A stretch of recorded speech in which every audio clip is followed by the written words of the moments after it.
जय हिंद दोस्तों। आज देखने वाले हैं 18वीं लोकसभा चुनाव 2024। इनसे बहुत से प्रश्न पूछा जा सकता है। क्या जितना भी एग्जाम हो शायद एक और प्रश्न पूछ भी देगा, क्योंकि तत्काल में ही कि 18वीं लोकसभा चुनाव हुआ है 2024 में। तो इसके तहत देखते हैं कि 18वीं लोकसभा चुनाव में किसको कितना सीट मिला है, कहाँ से कितना चुनाव लड़े, कौन कितना चुनाव पर अपना सीट जीत के, किसका सरकार बना, किस पार्टी का, ये सब चीज़ों के बारे में हम वर्णन करेंगे। इस करंट अफेयर को एक वीडियो में तो बनाएंगे तो बहुत लंबा हो जाएगा, इसीलिए इसके छोटा छोटा यानी 30 मिनट के या 20 मिनट के गैप वीडियो बना के 4-5 या 3 से 4 वीडियो में पूरा 18वीं लोकसभा चुनाव 2024 को हम लोग देखेंगे। तो पहले बात करते हैं 18वीं लोकसभा चुनाव, यानी चुनाव करवाता कौन है।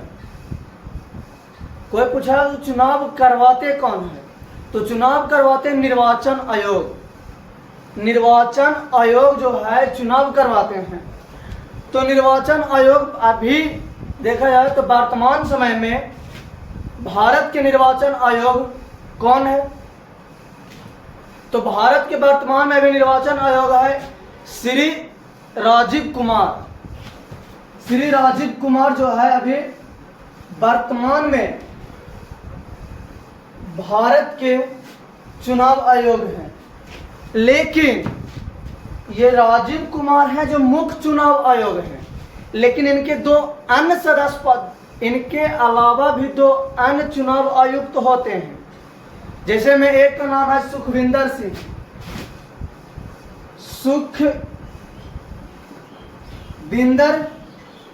सिंह संधू।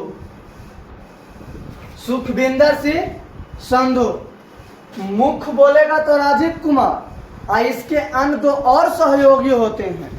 इनके 2 और सहयोगी होते हैं।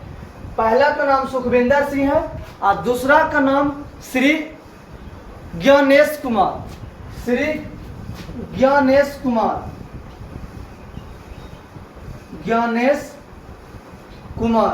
यही तीनों मिलके जो भारत में होने वाले मुख्य चुनाव करवाते हैं। अब यहाँ पर बात रहा कि चुनाव करवाते तो चुनाव कौन कौन से पार्टी लड़ते हैं। सब पार्टी थोड़ा ना लड़ सकता है, क्या पूरा भारत में भर में अपना प्रतिनिधि खड़ी कर सकता है? ये बात गलत है। सब पार्टी अपना पूरा भारत भर में प्रतिनिधि को नहीं खड़ी कर सकते हैं। वजह भारत के जितना भी नेशनल पार्टी है वही पूरा भारत में अपना प्रतिनिधि को खड़ी कर सकते हैं। आरजेडी ये अपना पूरा भारत भर में नहीं खड़ सकते हैं, प्रतिनिधि को खड़ी नहीं कर सकते, क्योंकि एक क्षेत्रीय पार्टी है। तो बात करते हैं कि नेशनल पार्टी है कौन, तो भारत में नेशनल पार्टी की संख्या कुल 6 गो है। थोड़ा सा करंट से हट कर देख लेते हैं कि कौन कौन सा पार्टी पूरा भारत भर में अपना प्रतिनिधि को खड़ी कर सकते हैं।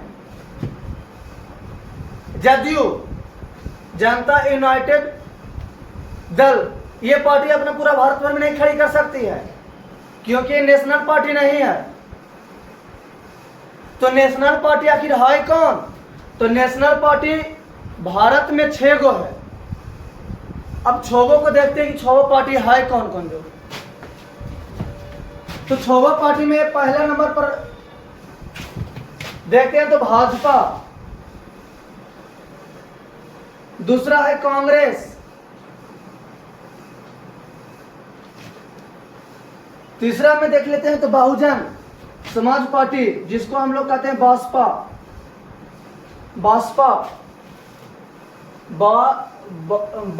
हाँ, बहुजन समाज पार्टी बासपा। तीसरा मार्क्सवादी, इस मार्क्सवादी को ही कहता भारतीय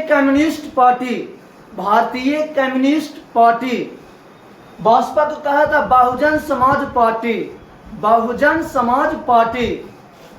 5वां में देखते हैं तो आम आदमी पार्टी यानी आप, आप आम आदमी पार्टी, ये पूरा ले लेते हैं, आम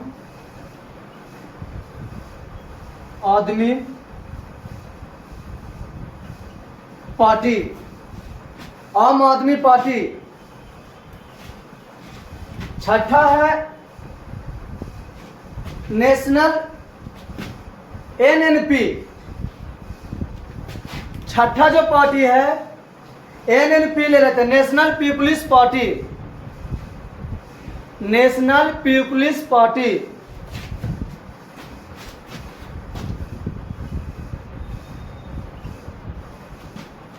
नेशनल पीपुल्स पार्टी। यही 6 पार्टियां हैं जो भारत भर में नेशनल पार्टी के रूप में यही 6 लोग है। बस यही 6 पार्टियां जो है अपना पूरा भारत भर में प्रतिनिधि को खड़े कर सकते हैं। बाकी जिसे में आरजेडी ले लीजिए, एक क्षेत्रीय पार्टी है। इसके आगे बतलाएंगे कि कोई भी पार्टी राष्ट्रीय पार्टी के दर्जा किसको किसके तहत और कब दिया जा सकता है, उसको नेशनल पार्टी हम कैसे मान सकते हैं। कहे उनको हम नहीं नेशनल पार्टी मानते, आगे वाला वीडियो में बस बतलाएंगे। अब देखते हैं कि थोड़ा सा देखते हैं भाजपा। जो भाजपा है इनका स्थापना कब हुआ था, तो भाजपा की स्थापना 1980 ईस्वी में हुआ था। वहीं बात करते हैं कांग्रेस की तो 1985 ईस्वी में हुआ था। वहीं बात करते हैं कांग्रेस के तो 1985 ईस्वी में हुआ था।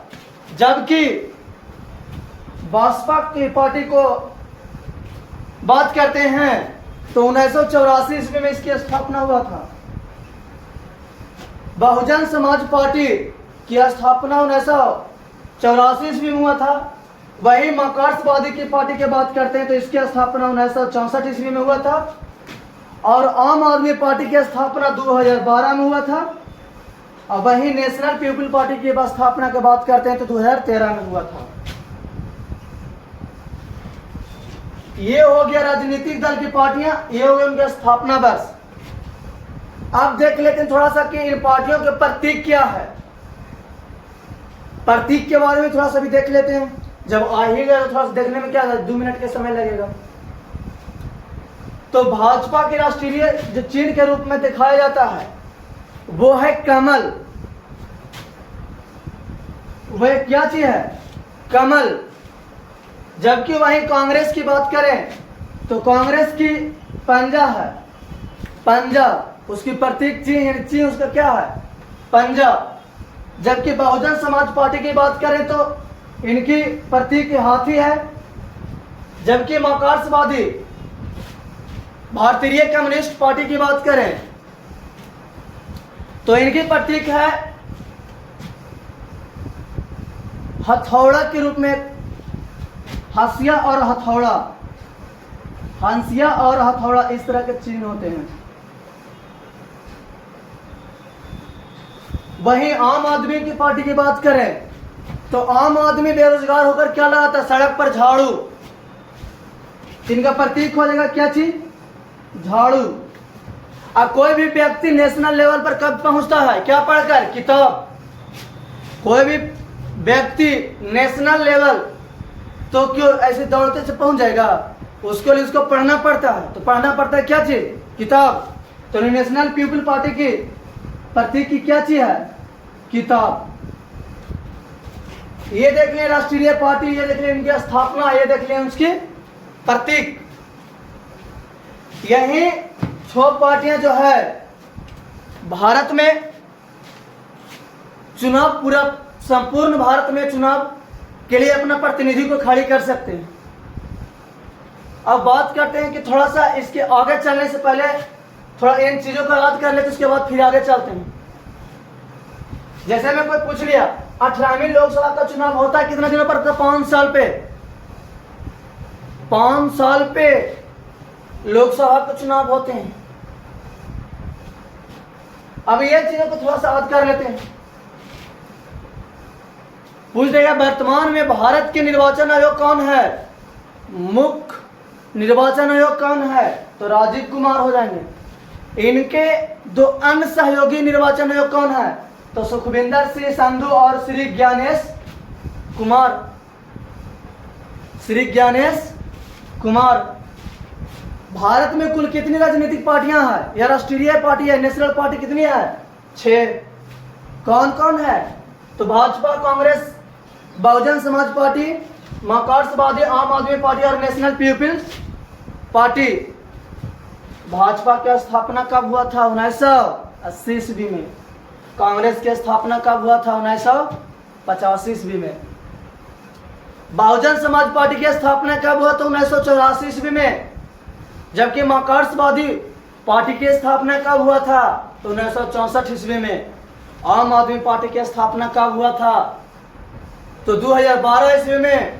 वहीं दोस्तों बात करेगा नेशनल पीपुल पार्टी की स्थापना कब हुआ था? तो 2013 ईस्वी में। भाजपा की प्रतीक की बात करते तो इसका प्रतीक है क्या चीज? कमल। भाजपा की प्रतीक की बात करते हैं तो इसका प्रतीक चिन्ह क्या चीज है? कमल। वही बात करते हैं कांग्रेस की तो इसका चिन्ह क्या है? पंजा। जबकि भाजपा की प्रतीक चिन्ह हाथी है और मार्क्सवादी की हथौड़ा और हाशियां है। आम आदमी पार्टी की, आम आदमी ऐसे भी क्या लगाता है? झाड़ू। तो झाड़ू हो जाएगा। याद करने के लिए नियम, सब आदमी झाड़ू थोड़ा लगाता है, याद करने के लिए नियम बतला रहे हैं। आम आदमी क्या लगाता है? झाड़ू। तो आम आदमी पार्टी की चिन्ह क्या हो जाएगा? झाड़ू। कोई भी नेशनल पार्टी नेशनल लेवल तक कब पहुंचता है? किताबों को पढ़कर उसका अध्ययन करके इन नेशनल पीपल पार्टी की प्रतीक चिन्ह क्या हो जाएगा? किताब। अब देखते हैं इसके आगे।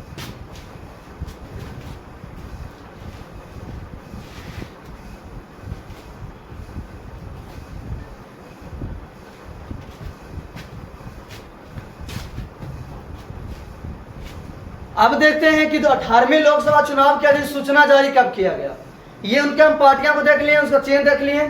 अब हम ये तो कंफ्यूजन दूर हो गया कि कौन कौन पार्टी पूरा भारत भर में चुनाव लड़ सकता है। ये तो कहने की बात नहीं रहती, ये समस्या ही क्या हो गया? दूर हो गया। अब देखते हैं भारत में पहली बार जो अधिसूचना जारी करते हैं election commission of India. Bharat में अधिसूचना जारी कौन किया है? Election commission of India. 18वीं Lok Sabha चुनाव के लिए अधिसूचना जारी किसने किए हैं? Election commission of India.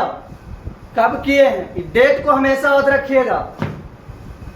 जब बीपीएससी की एग्जाम देने गए तो क्या भारत हारा था श्रीलंका से वर्ल्ड कप वनडे वाला जो 50 ओवर का था, उसको पूछ दिया गया था बीपीएससी के एग्जाम में। तो ये कौन सा दूध का धोबल है जो नहीं पूछ सकता है कि इलेक्शन कमीशन ऑफ इंडिया ने 18वीं लोकसभा चुनाव के लिए अधिसूचना जारी कब किया था? 16 मार्च 2024 ईस्वी को।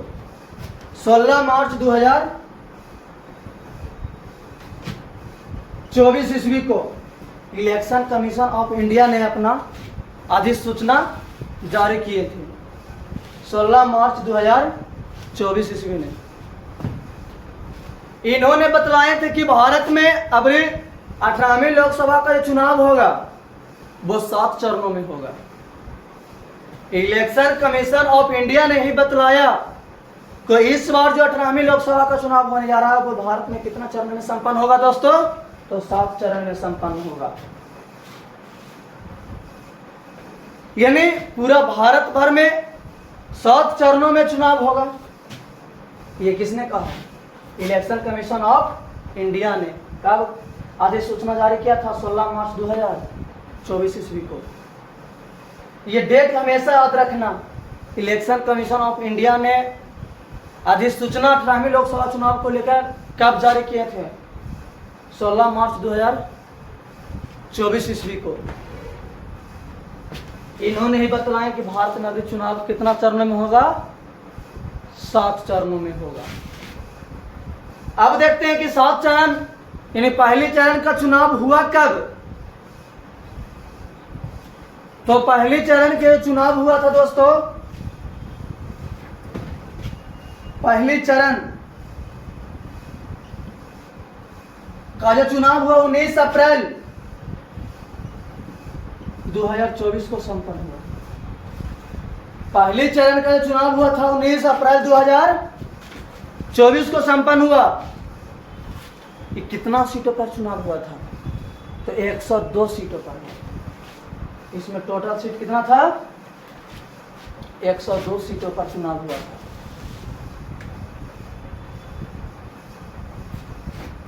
कुछ वो करेंगे कि पहले चरण का चुनाव कब हुआ था? 19 अप्रैल 2024 के कितना सीटों पर हुआ था? तो 102 सीटों पर हुआ था। पहले नंबर जितना भी आज बतलाए आज के लिए इनफ है, क्योंकि ज्यादा बड़ा वीडियो देखकर अगर जो 1 घंटा का आधा घंटा करता तो कितना लड़का उसको देखना ही नहीं चाहता है, स्किप करके निकल जाते हैं। तो इसलिए छोटा छोटा 20-20 मिनट या 15-15 मिनट के ही वीडियो बना बना कर डाल देंगे इसको, पार्ट 1 पार्ट 2 करके, ताकि जितना भी भाई और बहनों देखते हैं कृपया करके उसको सही ढंग से देख सका, उसको भी नहीं लगा बोरिंग नहीं कि इतना देर एक क्लास को हम लोग देख रहे हैं।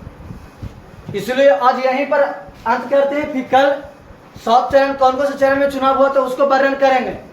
कितना मतदान सूची में कितना नाम था, कितना वोट पड़ा, कैसे कहां से कौन पार्टी कितना वोटों से जीता, इसका वर्णन अगला टॉपिक में कर लेंगे। फिर मिलते हैं नेक्स्ट वीडियो में, तब तक के लिए जय हिंद दोस्तों।